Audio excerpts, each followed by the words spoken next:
Hey there, campers. I'm so glad to see you, and I'm thrilled that you're joining us for our Carry Out Art Camp. So, you guys are doing our Artsy Expedition Camp, which means you guys are going to go on an amazing Jeep journey and find all kinds of things like Yeti monsters and Gruffalos and dinosaurs and dragons and all kinds of good stuff. So it's going to be super duper fun. You have a kit with all sorts of different items. You've got canvases, you've got artboards, you have oil pastels and paint, model magic, some ceramic stuff, all sorts of different things to do. So we're going to try and do something at least every day, maybe every other day depending, and I'm going to show you what you're going to do with all those things. All right, so feel free to let me know if you have any questions, and I cannot wait to go on this journey with you. See you soon. Bye. The first place that we're going to go is the swamp, because of course the swamp is the closest thing to us here in Louisiana. And what do we find in the swamp? Yeah, we can find alligators and all kinds of different birds and snakes and turtles and frogs and all sorts of stuff. And I wanted to share a book with you today called Snapsy the Alligator. That's an alligator we might be able to find in the swamp, right? So let's share. Snapsy. Did I say Swampsy or did I say Snapsy? I said Snapsy. I was right. Okay. And he says, Snapsy the alligator did not ask to be in this book. All right, let's see. Oh. Snapsy the alligator was not feeling himself. His feet felt draggy, his skin felt baggy, his tail wouldn't swish this way and that, and worst of all, his big jaw wouldn't snap. Always an important thing for an alligator. This is terrible. I'm just hungry. Why is this rude narrator trying to make it seem like I need a nap? So, Snapsy went off in search of food. He walked along the edge of the pond. Oh, who's that? He scooted up a tall hill. Wait a minute, this doesn't look like our swamp. We're gonna have to use our imaginations a little bit here. And he shimmied through the forest.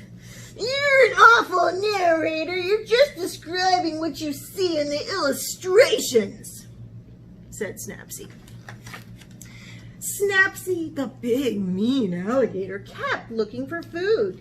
He liked to eat tiny defenseless birds and soft fuzzy bunnies. Ooh. He prowled through the forest looking for victims when he came to It's just a store, a grocery store. It's where I buy my food. Oh, have you guys ever seen an alligator in a grocery store? Snapsy looked hungrily at the other shoppers while loading his cart with pudding, peanut butter, pita bread, and popcorn. Yes, Snapsy was particularly fond of a certain letter of the alphabet. I don't only eat food that starts with the letter P. You don't have to make it seem like I only buy storybook food. I'm also buying cheddar, apples, pretzels, pasta, pears. Aha! It's just a coincidence. More stuff with the letter P. What food do you like that starts with the letter P? I can't think of anything. Can you? Maybe later. All right. Snapsy, the big, mean, hungry alligator who only liked food that started with the letter P, carried his groceries back through the forest, back down the hill, back around the pond, and until he got to his surprisingly lopsided shack. Oh, you are really cheesing me off. It's my house. You know, I built it myself. No narrators allowed, I'll say. Snapsy the alligator took his groceries into his splinter-laden shed and slammed the door, bam, quite hard. He was still inside. Still inside. What was he doing in there? Was he making crafty plans? Was he roasting innocent forest creatures that he already had stored in his freezer? Had he fallen asleep? I made a peanut butter sandwich. Come on. And I'm reading a book. Well, you have to come out. This story is really boring now. Come on, Snapsy. If you must know, I'm planning a party. Snapsy the alligator, trying to better his reputation with other animals, decided to throw a party.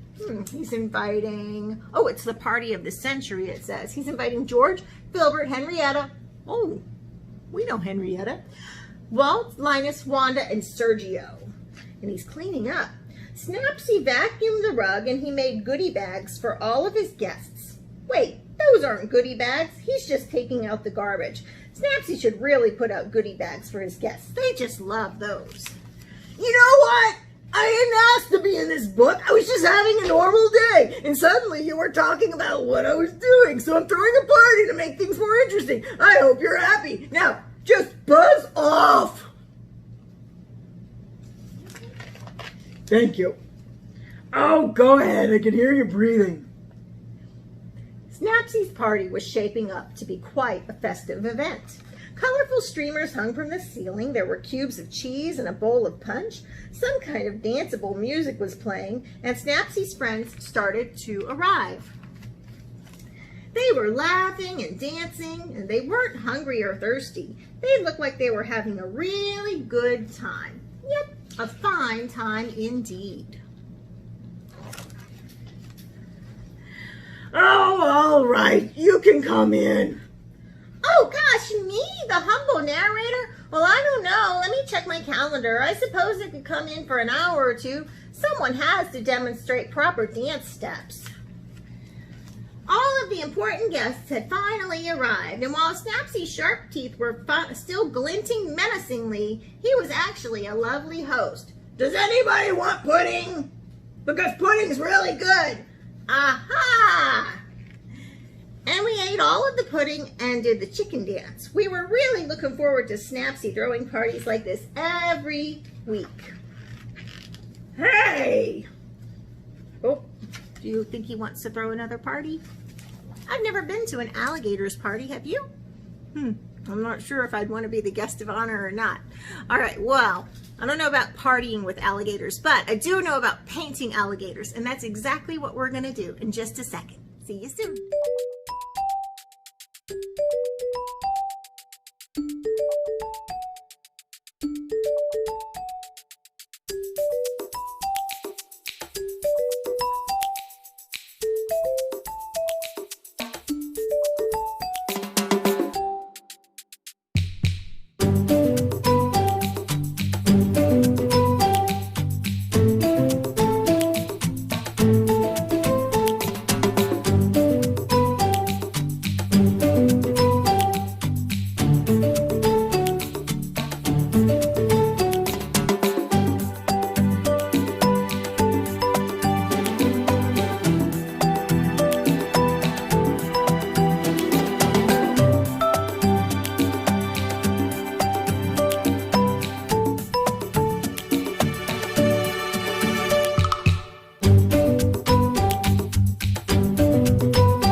Okay, so you guys would have used your watercolors, your pencils, erasers, and your oil pastels for this project, as well as your long and skinny piece of watercolor paper and paintbrush, of course, and the little template. That's the shape that makes that alligator. Now, if you want to draw your own alligator, you totally can, okay? But I've just added that template in there just to kind of help you along, all right? So we've made our little alligator. He's kind of a funny looking little guy, but I like him, he's cute.